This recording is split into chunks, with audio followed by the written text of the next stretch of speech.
Selamat pagi anak-anak, Ibu. Selamat pagi, Ibu. Bagaimana kabar kalian hari ini? Apakah baik-baik, Ibu? Baik, Ibu. Apa kalian sudah sarapan? Ya. Sudah. Belum. Belum. Nah, selama masa pandemi seperti ini, kalian harus tetap menjaga imunitas tubuh agar tetap sehat. Dan lebih semangat. Agar tetap sehat dan tetap semangat. Nah, sebelum memulai pembelajaran hari ini, izinkan Ibu mengaturkan penganjali umat Om Swastiastu. Sebelum itu, alangkah baiknya kita berdoa terlebih dahulu. Mani Aprilia, apakah bisa bantu Ibu untuk memimpin Kepercayaan dan agama masing-masing. Doa dimulai. Berdoa selesai. Sudah, Ibu. Nah, terima kasih, Ge. Nah, anak-anak, hari ini kita belajar tema 8, lingkungan sahabat kita di subtema 1, manusia dan lingkungan di pembelajaran 2. Apakah slide Ibu sudah terlihat, anak-anak? Sudah, Ibu. Sudah. Nah, sebelumnya, Ibu kan sudah kirimkan link absensi, silakan anak-anak isi dulu link absensi tersebut di WhatsApp group. Sudah? Nah, Sudah, Ibu. Sekarang Ibu mempunyai lagu wajib yang berjudul Tanah Airku. Nah, untuk kita lebih semangat, mari kita bernyanyi terlebih dahulu ya. Cara ya. Sekarang Ibu akan membacakan tujuan pembelajaran yang akan kita capai pada pagi hari ini. Nah, adapun tujuan pembelajarannya, yang pertama, dengan kegiatan membaca, kita terutama anak-anak bisa menganalisis urutan peristiwa dalam bacaan dengan benar. Kemudian melalui penugasan, anak-anak bisa menulis peristiwa menggunakan bahasa sendiri dengan tepat.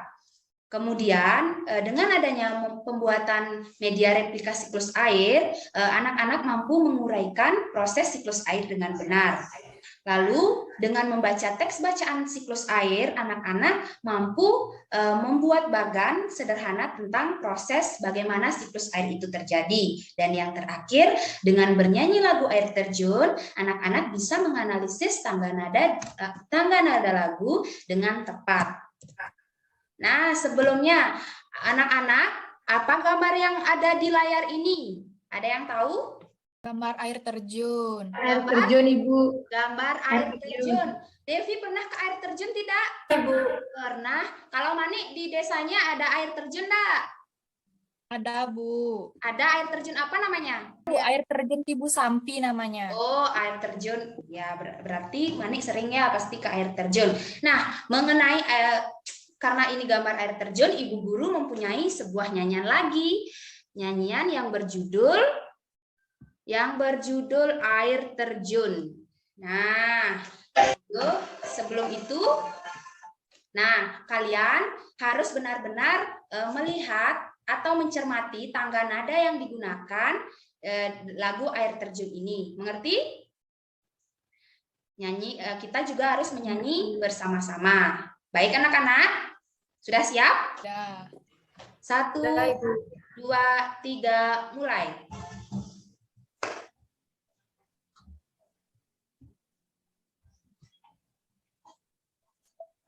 Sayup-sayup bunyi air. Nah, itu tadi lagu yang berjudul Air Terjun. Ibu Guru jelaskan sedikit. Air terjun ini menggunakan tangga nada yaitu diatonis mayor. Kalian juga harus tahu tangga nada itu ada berapa? Ada 2. Ada 2. Yang pertama apa? Ada yang tahu? Mayor dan minor. Tepat sekali. Menurut kalian, apa sih manfaat air? Coba Devi, apa manfaat air? Untuk minum. Lagi untuk apa? Untuk mandi, Bu. Lagi? Untuk mandi.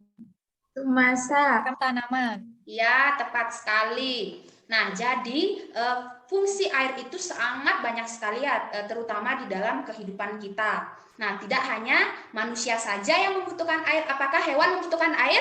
Hewan juga membutuhkan air. Kalau tanaman membutuhkan? Cerita binatang itu termasuk ke dalam apa? Cerita teks fiksi atau non-fiksi? Ayo, ada yang bisa jawab. Cerita binatang. Fiksi. Cerita binatang? Ya, termasuk teks fiksi. Kalau kata lain Fiksi. cerita binatang itu apa? Fabel. Jadi cerita binatang atau fabel merupakan cerita fiksi. Nah, cerita fiksi itu cerita khayalan ya anak-anak, cerita yang tidak nyata atau direkayasa.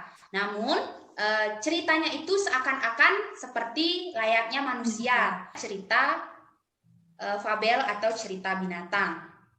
Nah, adapun alur dari teks fiksi atau cerita fiksi, yang pertama pasti di pengantar cerita awal mengenalkan para tokoh, para tokoh yang tadi Ibu sebut tokoh-tokohnya itu binatang. Kemudian menceritakan masalah yang dihadapi para tokoh.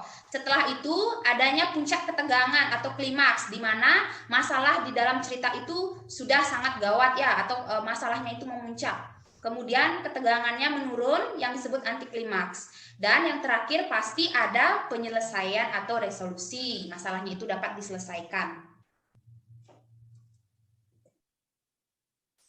Nah, sekarang mari kita membaca cerita binatang.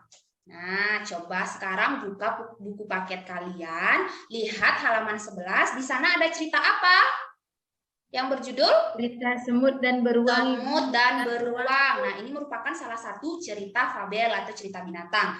Nah, sekarang Ibu Guru menugaskan kalian untuk membaca cerita semut dan beruang ini ya. Kalian harus benar-benar membacanya. Membaca kalian dengan teliti, harus fokus. Bisa? Bisa, Ibu. Sekarang Ibu Guru berikan waktu 10 menit untuk membaca. Silakan kalian baca dengan sudah kalian membaca? Sudah. Sekarang coba tutup buku kalian, buku yang di hadapan kalian itu, buku paket itu, taruh dulu jauh-jauh. Nah, mengasih tahu bahwa kalian harus membacanya dengan fokus, dengan teliti. Karena Ibu akan menugaskan kalian untuk menuliskan kembali. Nah, menuliskan kembali bagaimana alur dari cerita semut dan beruang. Apakah kalian bisa menuliskannya jika Ibu Guru menugaskan? Bisa. Bisa. Nah, sekarang coba kalian tulis di buku latihan bagaimana alur atau bagaimana dari awal kejadian semut dan beruang dari paragraf 1 sampai paragraf akhir. Nah, sekarang coba Ibu Guru berikan waktu kalian 10 menit untuk menulis ya. Baik, sekarang bisa kalian mulai untuk menulis. Nah, sudah. Sekarang mari kita bahas bersama-sama. Nah, kita membahas tentang alur peristiwa dari semut dan beruang. Mau menyimpulkan dulu ya, menyimpulkan permasalahan yang terjadi antara semut dan beruang.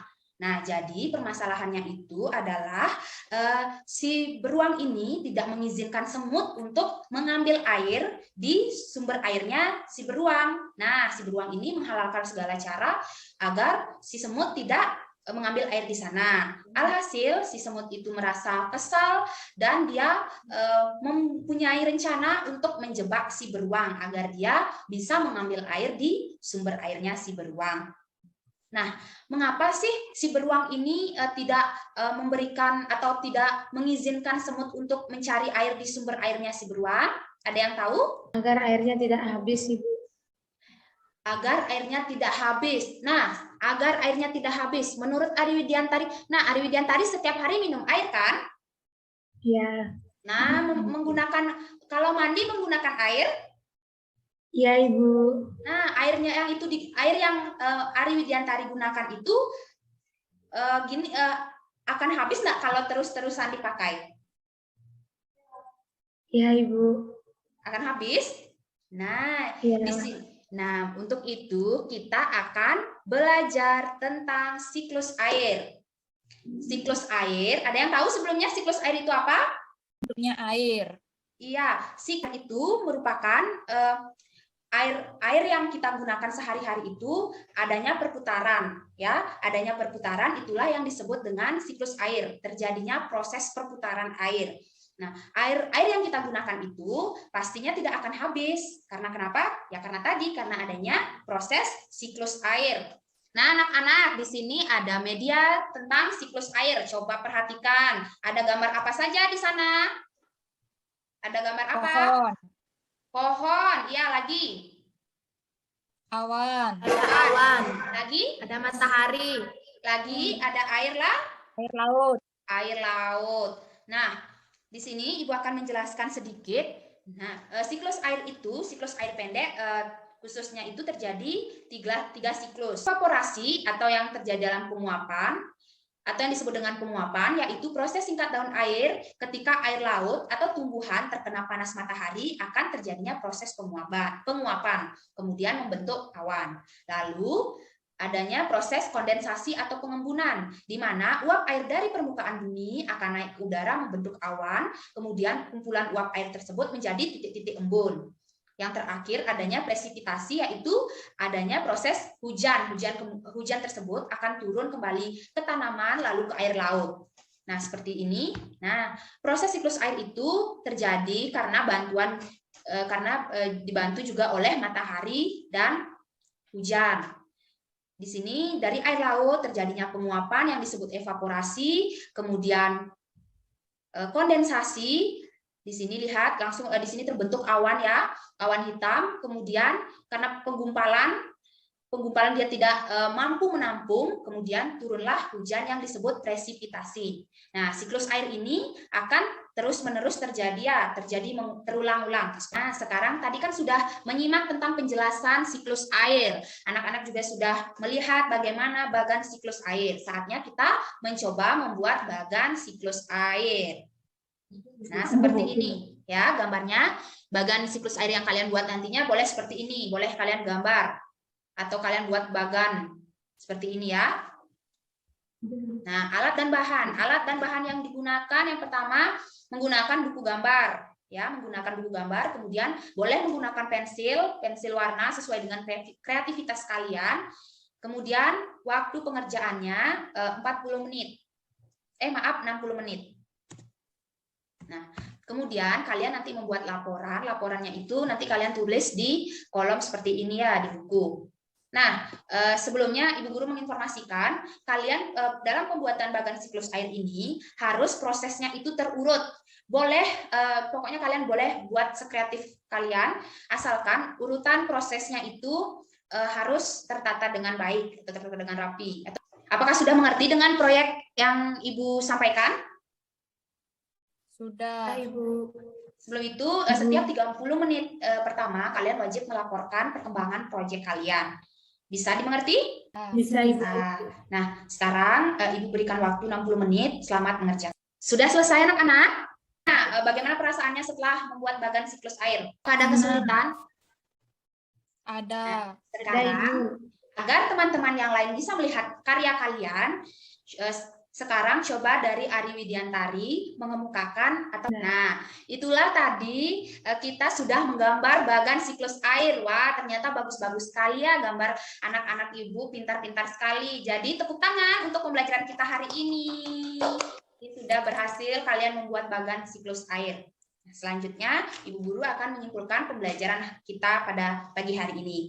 Jadi manfaat air itu sangat banyak sekali untuk kehidupan, tidak hanya manusia, binatang, tumbuhan pun memerlukan air. Di mana air itu tidak akan habis ya, tentunya karena terjadinya proses yang dinamakan siklus air. Nah, jadi siklus air ini disebut